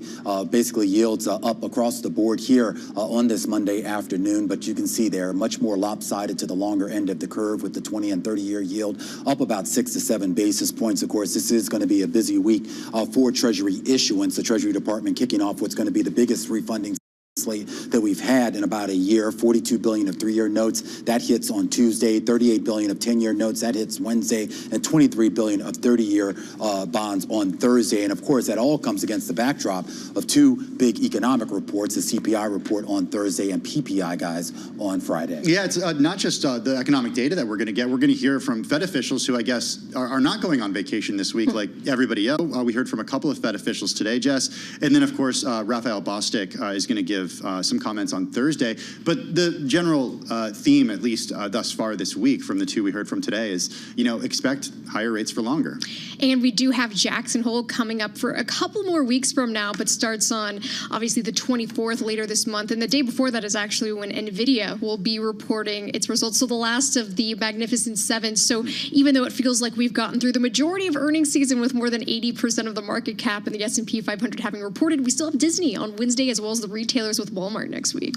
I just want to jump in here because we also have Palantir reporting. Palantir, of course, the data analysis software firm that's very much tied up with AI, works with governments and companies with sensitive networks, falling in the after-hours trade by more than 10% at the moment. Let's take a look at the second quarter numbers. Revenue of $533 million, slightly better than what was anticipated. Adjusted EBITDA in the second quarter, $143.4 million, also higher than the consensus estimate. But let's take a look at the outlook. Third quarter revenue, $553 to $557 million. Analysts were looking for $553.9 million. Full year revenue, it sees it above $2.21 billion. Analysts, the company had seen anywhere from $2.19 billion to $2.24 billion. So not quite going to what it had previously anticipated in terms of guidance for the full year revenue. Perhaps that's part of the explanation for why the stock is falling in after hours trade. Yeah, I just want to get over to some other company news, this involving HP Enterprise, learning that the CFO there, Tarek Robbiati, scheduled to actually depart the company later this month. Apparently, according to Bloomberg reporting, he's going to take a job at Ring Central as the chief executive officer. So I guess a bit of an upgrade, at least in terms of title, for Tarek Robbiati over at HPE. He was the CFO there, leaving to take the CEO role over at Ring Central. This caught my eye. I actually had a chance to sit down with them last summer at their headquarters down in Houston here, a very vital component to some of the growth that we had seen at HPE in recent years. Yeah, seems like a big day for personnel moves. You have, big news out of Goldman Sachs. You, of course, have big news out of Tesla, and now this news out of Hewlett-Packard Enterprise. I do want to talk Lucid real quick. We're getting numbers from the automaker, the EV maker. Shares down in the after hours. The company's second quarter revenue missed estimates, though the company did say they are on track, Jess, to manufacture over 10,000 vehicles so far this year. Tiny when you think about it compared to the major automakers and, of course, Tesla as well. And I have to point out what's happening with Beyond Meat. So that company just reporting results after the bell as well. Looking at that stock down about 12% in after hours trading. The big thing coming into this, investors wanted to know about the cost cutting efforts to really fuel the margin expansion. If you're looking at it right now, its second quarter net revenue did miss those estimates. So really pressuring that stock after hours. I just don't get this. I mean, we're talking about a growth trajectory that seems to have been going in the wrong direction for quite some time. This was a company that, of course, came out of the gate, at least when it went public. We were talking about triple-digit growth rates. It slipped into double digits, and now we're talking about negative growth here, 16% in the first quarter, down, 31% in the second quarter, down. And for a full year, we're still looking at down about 7%. This is the big question, Romain. I mean, we talked about this 2-3 years ago. The talk was this is the future, right? Yeah. I mean, the pandemic growth that we saw. Dina Shanker over at the Bloomberg News team has done some incredible reporting about this. I guess the question that I have, though, is this a Beyond Meat challenge or is this a sector challenge? I think it's a Beyond Meat challenge because we've talked a lot. You said it's the future. It is the future. There's no doubt about that. You see that in the broader trends. The question is whether it's Beyond Meat is going to be the beneficiary of that. All right. Well, we'll have some Beyond, or I don't want to call it fake meat. I feel like that's too pejorative. Protein technology, that's the term for it. It's peas. It's peas sausage. That's what we'll have. Well, maybe we'll put it in some Rayos, and it'll taste. Eric Balchunas said that we looked like the Brady Bunch whenever he was with us. I'm sorry. Every Italian American out there. All right, I gotta go. Apparently, it's too hard to get into the restaurant. That's why I haven't been. That's what I'm told. All right, that is going to do it for our cross-platform coverage. Oh, but it's too hard unless you're Romain. Yeah. Okay, maybe you can add me to the guest list next time. Well, I know somebody. All right, well, join us Just tomorrow tell them for you know Bloomberg, Romain. on Bloomberg TV, radio, and That's what YouTube. I'm gonna start Reminder, doing. you can also check out Bloomberg Business Week, also now on Bloomberg Originals. We'll see you guys tomorrow.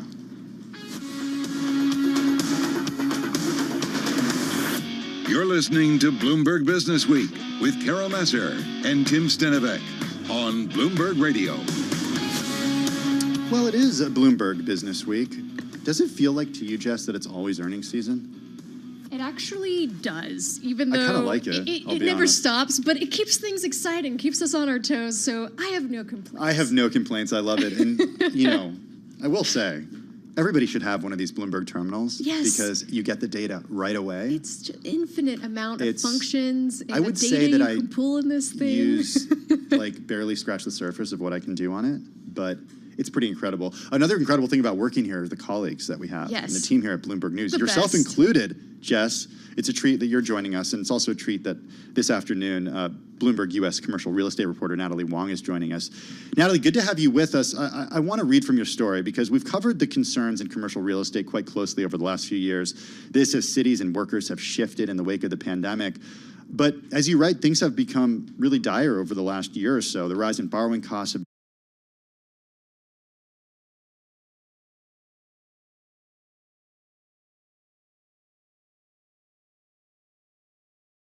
This recent iteration of the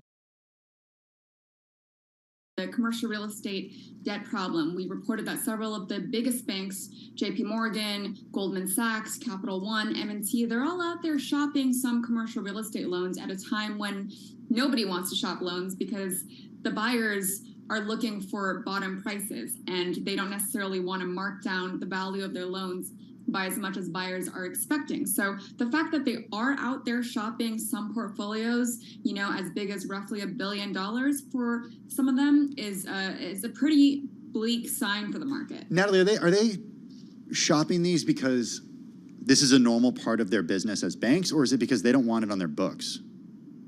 The reality today is, again, if you don't have to sell a loan, you're not going to be marketing it because the market isn't there right now for a good price for performing loans, right? Most of these banks are selling because of pressure from regulators to shore up their balance sheets, to settle any potential risks on their debt books.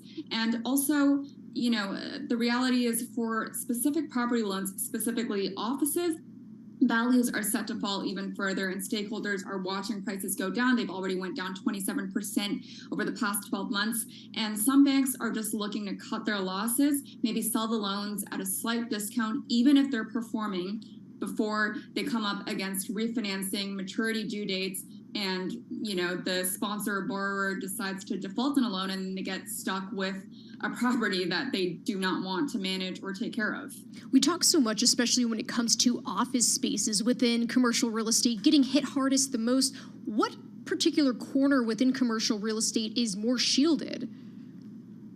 So right now, apartments are still doing fairly well. They're getting hit mainly because of the surge in interest rates, but the fundamentals behind apartments are still sound. There is still a shortage of housing in the U.S.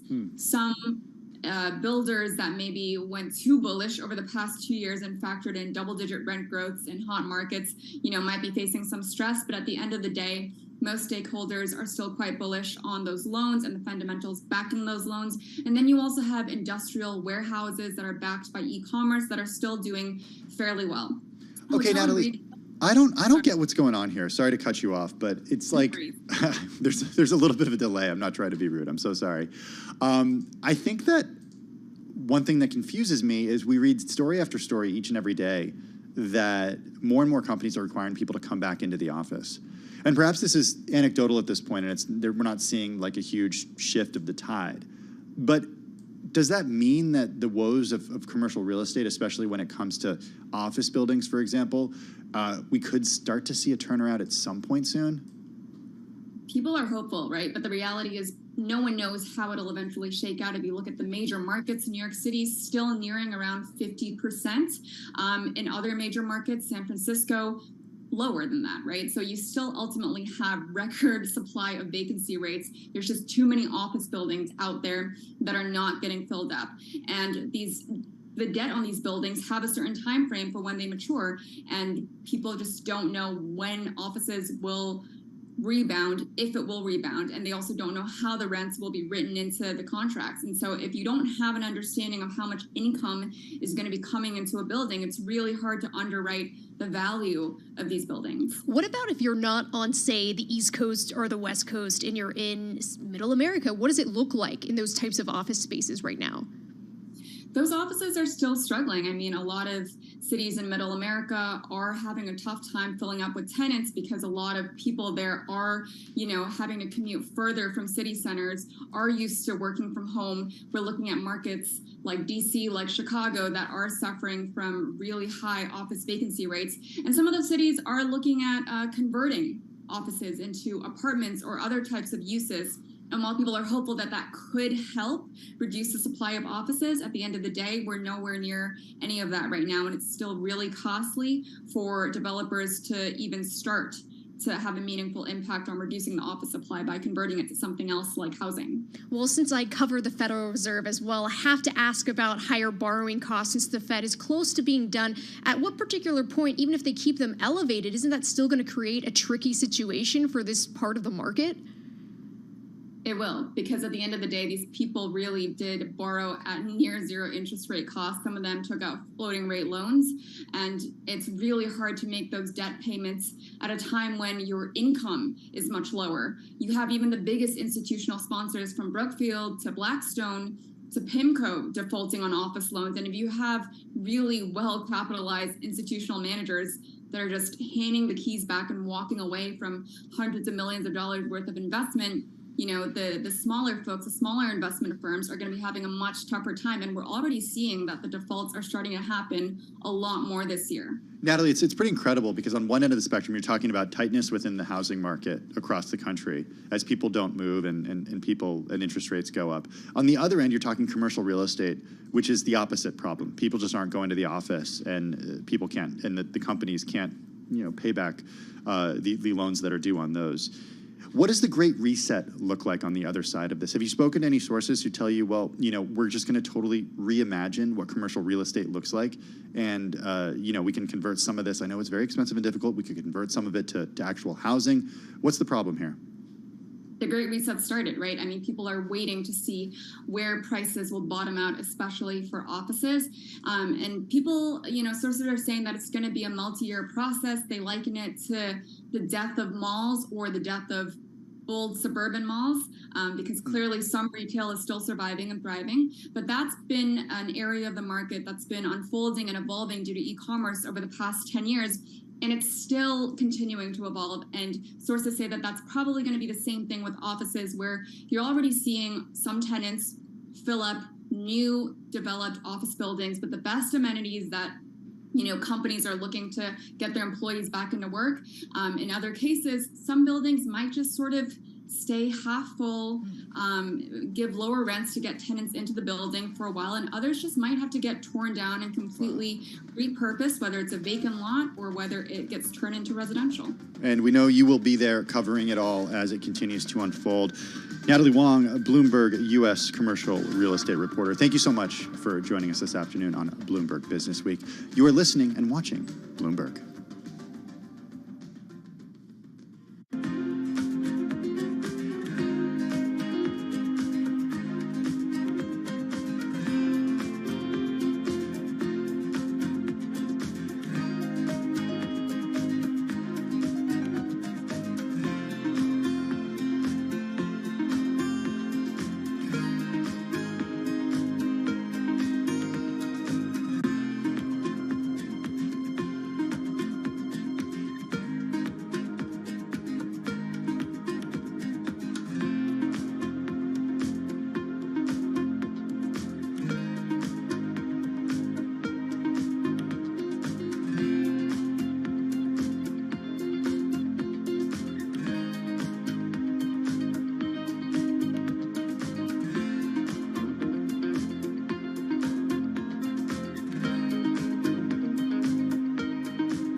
markets, headlines, and breaking news 24 hours a day at Bloomberg.com, on Bloomberg Television, and the Bloomberg Business app. This is a Bloomberg Business Flash.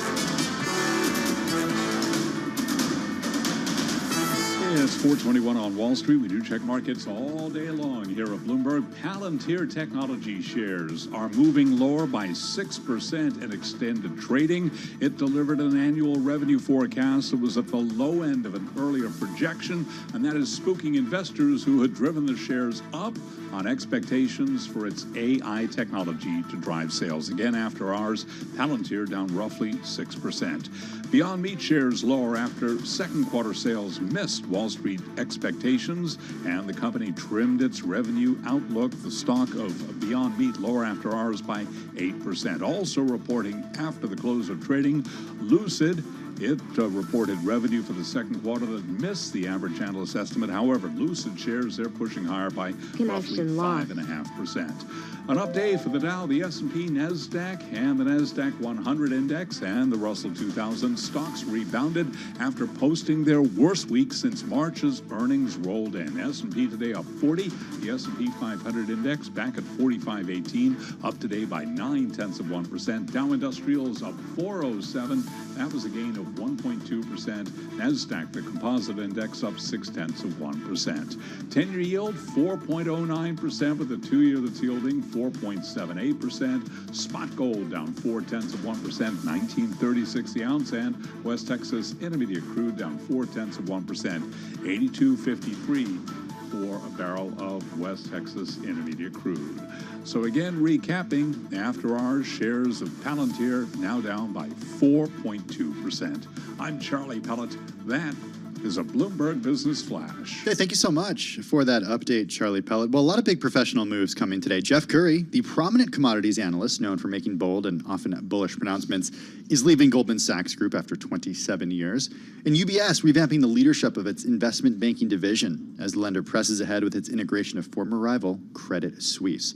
Joining us now to tell us about all these big people moves is Bloomberg senior finance reporter Sri Natarajan. Sri, good to see you. Good to have you with us. I got to tell you, I go to your bio page on the Bloomberg terminal, and I see the Goldman Commodities Research Chief Jeff Curry set to leave story. I see B of A Wealth Chief Risk Officer leaving story. I see Goldman's Lisa Opoku joining a recent spate of partner departures. I see Goldman Investment Chief exits after changes Royal Key Unit. Like Jess said, I'm starting to see a pattern here with Goldman Sachs in a lot of these stories. What's going on? Well, can I say covering Wall Street is all about people and capital, right? Yeah. So, right, there you go. You follow the money and you follow the people. But is the door revolving like this all the time?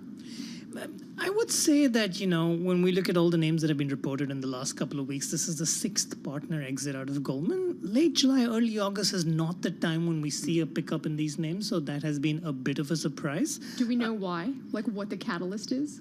Different reasons. You can't fit them all under one umbrella.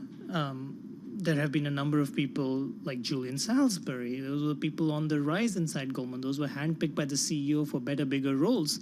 And they suddenly leave. It's quite interesting. On the other hand, you have people like Jeff Curry, who's been there nearly 30 years, who's done all that you need to do in that space, who is the de facto celebrity in the world of commodity analysts, right? That's the most recognizable name. He's the most recognizable brand out there.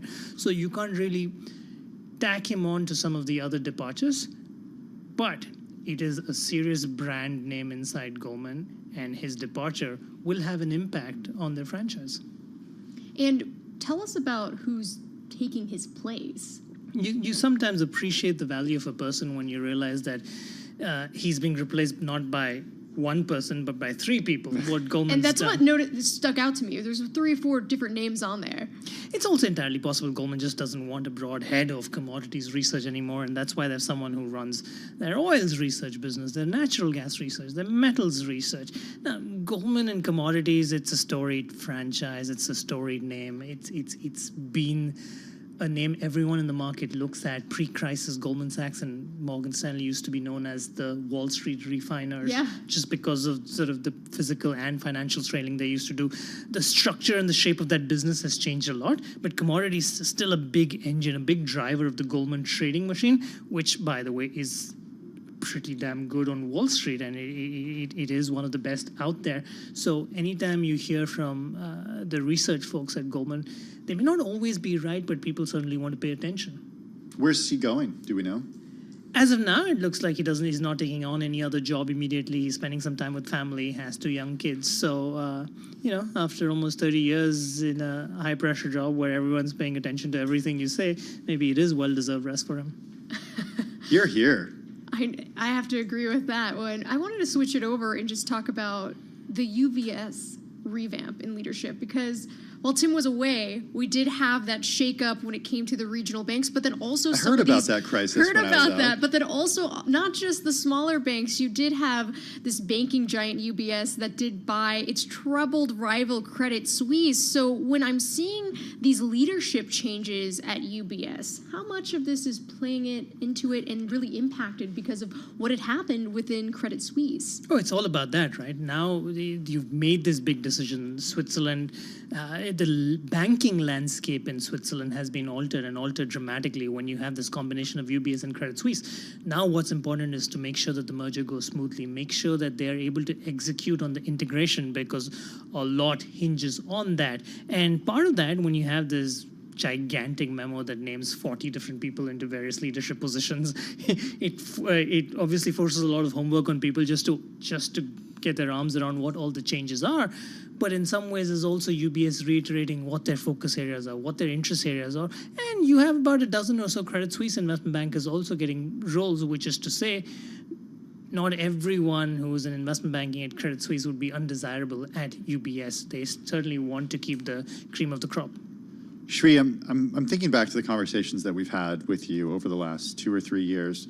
And if we kind of think about them in terms of themes, we can think about, the talent the talent wars of 2020 and 2021. We can think about burnout, and we can think about over the last couple of years on Wall Street, people going to crypto firms or going to join private equity firms, in some cases joining tech firms. Where's the pull coming from today? 2021, what a time to be alive, when all the analysts could go out there and say, hey, we might be the junior most people, but you better pay us a lot of money. Look at our slide. Look at this PowerPoint deck that we created. Exactly. Yeah. Right now it's all about please let us stay in our jobs. How the tables have turned. There are absolutely a lot of opportunities out there, right? Still today? But the difference being, if 2 years ago, almost anyone could find a role because everyone was all hands on deck. There were so many deals happening, so many transactions happening. You needed to put bodies to work. Now the opportunities are more geared towards the top performers, those who are doing really well, those who are absolutely desired. It is not that you just show up, put your hand up and say, I want a job, you will get one. And I think that's the big difference. So you will probably still see headlines of talented names and brand names going elsewhere, but it's more about who they are than what seat they're taking on. I feel like this is the Hunger Games, right? Especially when you think about how competitive that type of environment is. What anecdotally do you hear whenever you speak to your sources, especially if there's maybe people earlier in their careers that are trying to get to that point? All of this goes through in a cycle. I still vividly remember about 2 years ago, we spoke to the former CEO of Goldman Sachs, Lloyd Blankfein. And he was, he made a very pointed reference at that time, because remember, a lot of the junior banker agitation got a lot of attention because of what happened inside Goldman Sachs, the PowerPoint deck that Tim was talking about. And Blankfein was very clear back then that all these things go in a cycle. And, it might feel like you have the upper hand right now, but that will not always be the case.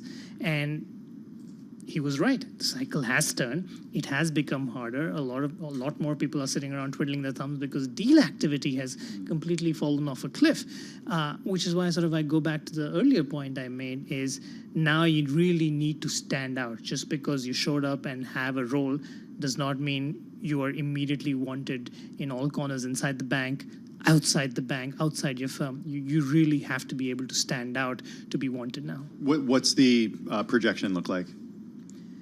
We've been talking about green shoots out there, right? We've been talking about a pickup in activity. The first 7 months of the year, investment banking, the deal environment was sluggish. But the challenge with talking about green shoots right now is we're already in the second week of August. you're heading into the summer doldrums, so you're not going to see a ton of deals in the rest of August. September, post-Labor Day, as New York gets off its post-US Open tennis high, you're hoping that there will be people out there willing to do deals again. You read my mind. My last question to you is about tennis. But let me point out one important thing, though. You have the possibility of a government shutdown again. You have the sort of Washington games being played again, and that deadline is October 1. That could throw a spanner in the works for September, and if that's actually something that drags on, let's hope it does not, but if that becomes a bit of an issue, then you're again heading towards year-end, and unfortunately 2023 might be a wash, just like 2022. Okay, 30 seconds we have to talk about what's going to happen at the U.S. Open this year. This is your favorite month because it's the beginning of the U.S. Open and you spend a lot of time there.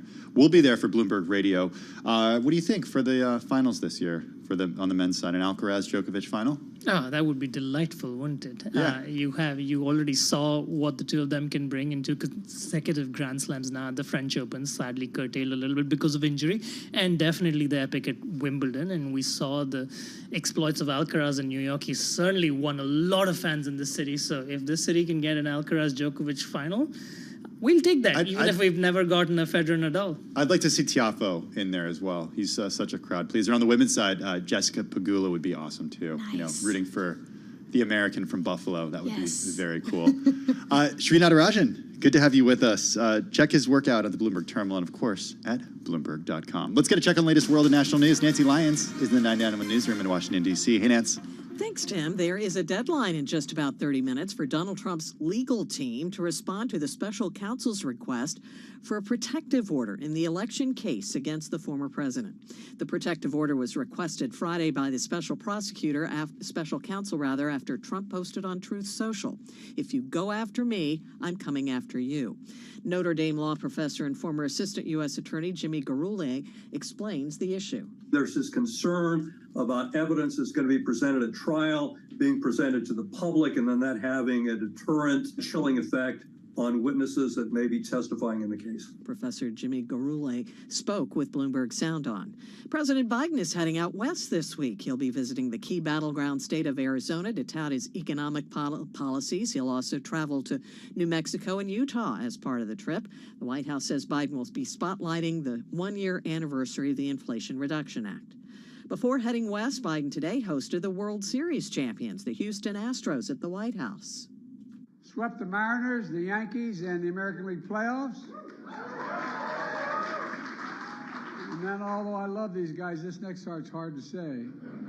Then they beat the Phillies in 6 games to win the World Series. Today's tradition is one that's been observed since at least 1924. You may have seen the Major League brawl during the game between the White Sox and the Guardians over the weekend. Today, the league announced that Chicago's Tim Anderson has been suspended 6 games. Cleveland's Jose Ramirez has been shut down for 3. Director William Friedkin has died at the age of 87. He'll be best remembered for directing The Exorcist as well as The French Connection. Global news 24 hours a day, powered by more than 2,700 journalists and analysts in over 120 countries. I'm Nancy Lyons.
news, headlines, and breaking news 24 hours a day at Bloomberg.com, on Bloomberg Television, and the Bloomberg Business app. This is a Bloomberg Business Flash.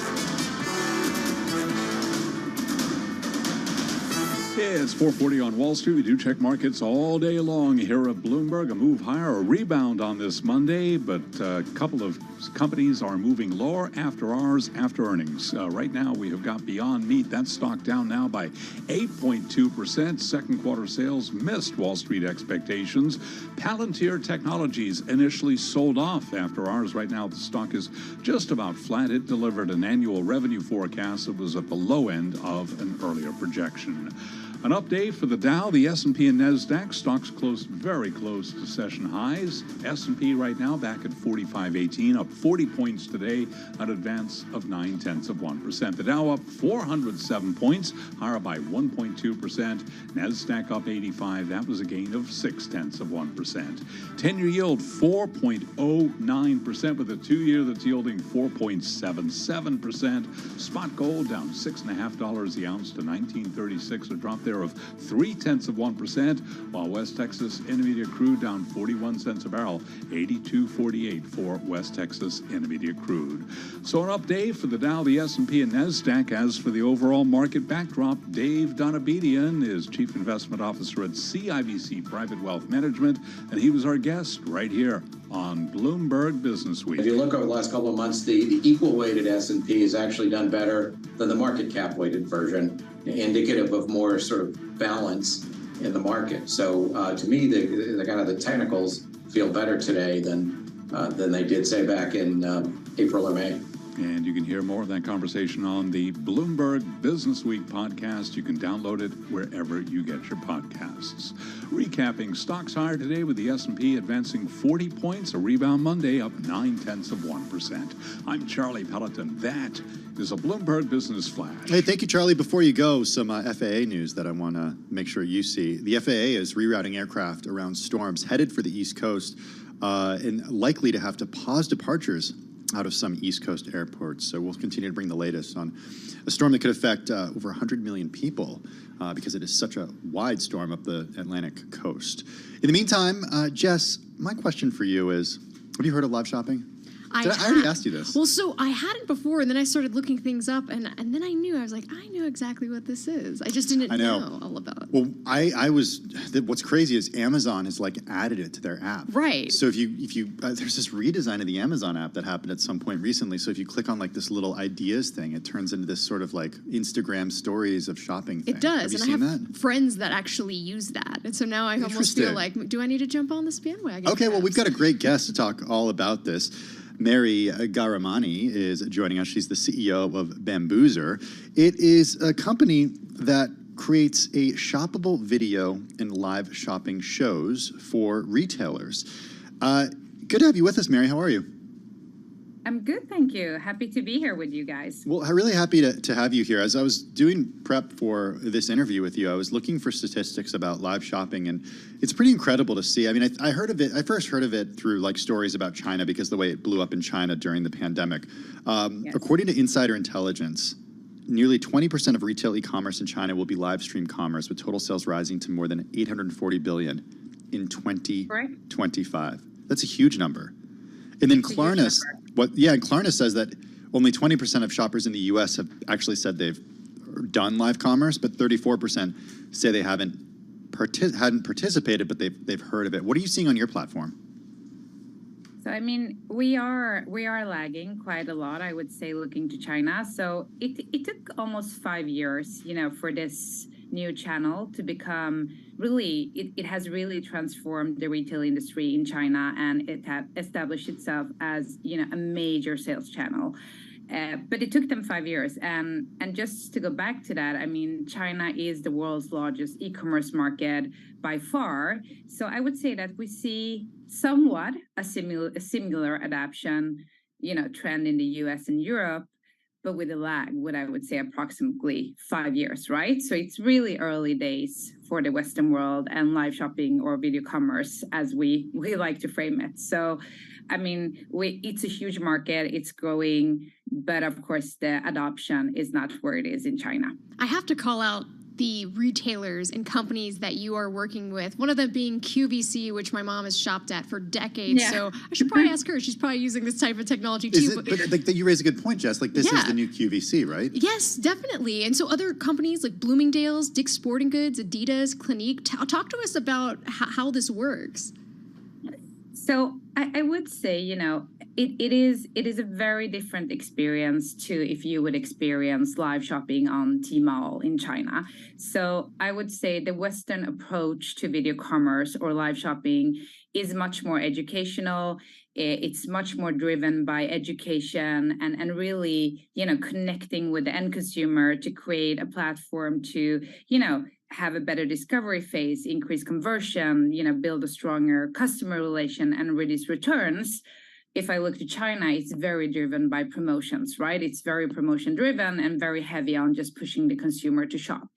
So looking at our customer base, we work with a lot of Fortune 500 companies, a lot of them you mentioned, and they are much more, so they've tapped into our platform and is using Bambuser technology to really, add something that is more likely to look like something you would do on social, what you started talking about, rather than just adding a video to their website to just sell something, right? So it's much more about adding a layer on top of the very static shopping experience rather than just pushing promotion and making, the end consumers buy something. So I always say in the Western world, you give something to the consumer, you give something to them, and then you ask them to buy. In China, you just ask them to buy. If you understand the comparison between really how it's working outside of China. Well, I feel like, the thing that, and correct me if I'm wrong, Mary, and I'm interested to see what you see on the platform, but the way that at least I shop online is I know what I want, and then I go and I search for it and I find it. And I'm then the I buy same it. way. It's not like you go and browse, right? No, I usually go exactly and I'll compare it to different places, buy what's the cheapest one. Yeah, exactly. So you're shopping based on price, but you Yes. go into it knowing that Right. this is what you want. Mary, how do you change that experience? So going online to shop is less about what Jess and I do, and more about like you're walking down Fifth Avenue and you see something that catches your interest, and then go in a store. I would say it's a combination. So I would say it's where product discovery and purchase happens in a single journey. That does make sense for you guys. So what we do with adding a video layer on top of an e-commerce experience is that we really help the brands to bridge the offline and the online experience, right? So I can give you a great example. So LVMH is one of our, customers. We work with many of the Maisons, and we just added, so Dior is using our one-to-one solution to do consultations. So instead of you guys going to Saks Fifth Avenue and going to the Dior counter and buying something, you could actually book that experience through Bambuser platform. It would be, of course, we're a native platform, so you would never see Bambuser. It would be a Dior, player, just like the conversation we're having now on Zoom, right? So it would be a player where you have a lot of interactivity, where you can compare products, you can help the customer to add to cart, and then you will go to the checkout, right? So it's really enriching the customer experience and helping them. And then, we in our one-to-one solution, for example, with Dior, we actually have a virtual try-on. So I could actually try on the lipstick I want to buy and see how that looks on me before I add it to cart. So it's really adding the journeys that you guys talked about, but combining them in one single journey. We only have about 30 seconds left, but based on what you're seeing, do you think the economy is headed for a recession on those shopping trends you're viewing? Good question. I would say, we're seeing a slowdown in retail overall. It's because of the macro and how the economy looks. I would say we're seeing that, we're live in most countries and work across a lot of multiple markets. I would say what we see as trends is really, going more towards a sustainable way of shopping and really helping the consumers to make better purchase decisions by adding, different type of technologies, ours being one of them. Mary, gonna have to leave it there. Thank you so much for joining us this afternoon. Mary Gauramani is CEO of the online shopping platform, live shopping platform, Bambuser, joining us this evening from Italy. This is Bloomberg Business Week. You are listening to us, you're watching us on YouTube on Bloomberg Originals, and this is Bloomberg.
your company news headlines on Bloomberg Radio. From Bloomberg World Headquarters, I'm Charlie Pellet. Adobe's $20 billion takeover of Figma is set for an in-depth European Union investigation over concerns the deal could harm global competition for software that's used by designers. The European Commission today warned the transaction could undermine the supply of tools for interactive product design as well as digital asset creation, and that an important competitive force could be removed. The Apple selling continued today after last week's earnings report. So what are the arguments for continued growth at the iPhone maker? Dan Ives is a senior analyst at Wedbush Securities, and he was interviewed this morning on Bloomberg Surveillance. They're gaining more and more share in China. They've gained 300 bips of market share in China in the last 2 years, despite the geopolitical. And I think it just comes down to, you'll see the bears come out on Apple, especially over the last week. But I believe this is just a pause. Selling Apple into this iPhone 15 cycle, in my opinion, it's leaving the Super Bowl at halftime. And Apple shares today did decline by 1.7%. To hear more of that conversation with Dan Ives on the Bloomberg Surveillance podcast, you can download it wherever you get your podcasts. Berkshire Hathaway climbing to a record after its earnings report over the weekend showed an operating profit for the second quarter that exceeded Wall Street's expectations. The A shares, the big ones, up today by 3.4%. Those are our top company stories at this hour, and this is Bloomberg.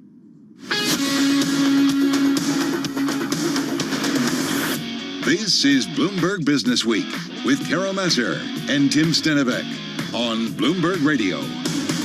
It is Bloomberg Business Week. Tim Stenevec and Jess Matten live in the Bloomberg Interactive Brokers studios. Let's get a check on the latest world and national news. Nancy Lyons is in the Bloomberg 99.1 newsroom in Washington, D.C. Hey, Nance.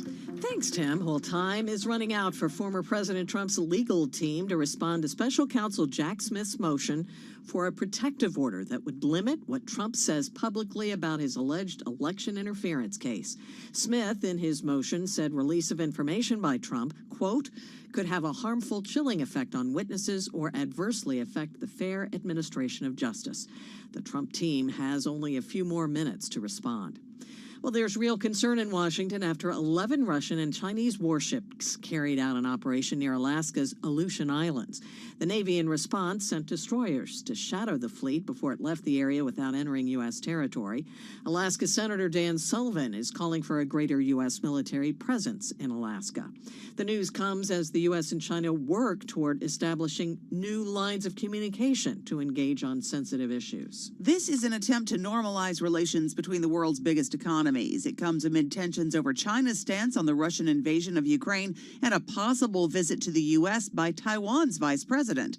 The Financial Times reports officials will work on details in coming months. The U.S. and China will create working groups for Asia-Pacific regional matters and maritime issues, and one dealing with broader themes. A fourth person familiar with the matter says a final decision on the communication channel has yet to be reached. In Washington, I'm Amy Morris, Bloomberg Radio. The Biden administration appears to be having trouble communicating the president's accomplishments.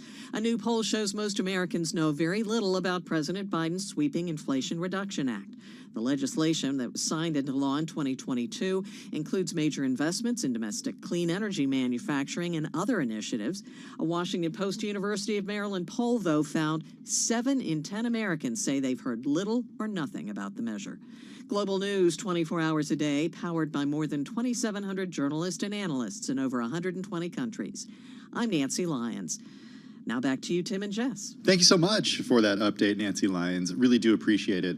So right before I went to bed last night, Jess, I checked my phone, which I should never do. I do it all the time, though. It's really so hard not bad. to, especially in the industry we work in. It is. But I gotta I try to leave it outside of my bedroom and in the kitchen or something, which is a lot healthier. But the problem is it has the alarm. I got to get an alarm I have the same clock. problem. It's a whole thing. Anyway, this was probably the last thing I read before I went to bed, which I don't know what that says, but it's not great. It's all about Elon Musk, and he had said he may need surgery. He's going to get an MRI on his back and his neck. He's going to receive an MRI of his back and upper back and his neck today. He may require surgery, he said in a post on the platform formerly known as Twitter. He is the world's richest person, as we know. He's going to know this week whether surgery will be required ahead of his proposed cage fight with Meta Platforms co-founder Mark Zuckerberg. He previously said he might need an operation to strengthen the titanium plate holding my C5/C6 vertebrae together. All right, I'm not a doctor, Jess, okay? But if you're 52 years old, you may need surgery on your neck and your back. You are the wealthiest person in the world. Do you really want to go and have a cage fight? Probably not. Again, I'm not a doctor. Probably not. I'm not a doctor. I would maybe advise against that. Okay. So, I mean, look, we didn't go to medical school, so we don't know. Right. But maybe opt out of that one. I think this whole thing is ridiculous. It is. I mean, we keep talking about it, especially around earnings season. It was like, okay, in addition to the earnings, and then here's this whole other thing on this side of all of this. It's just like I also, I mean, truthfully, I think it's just not a good look for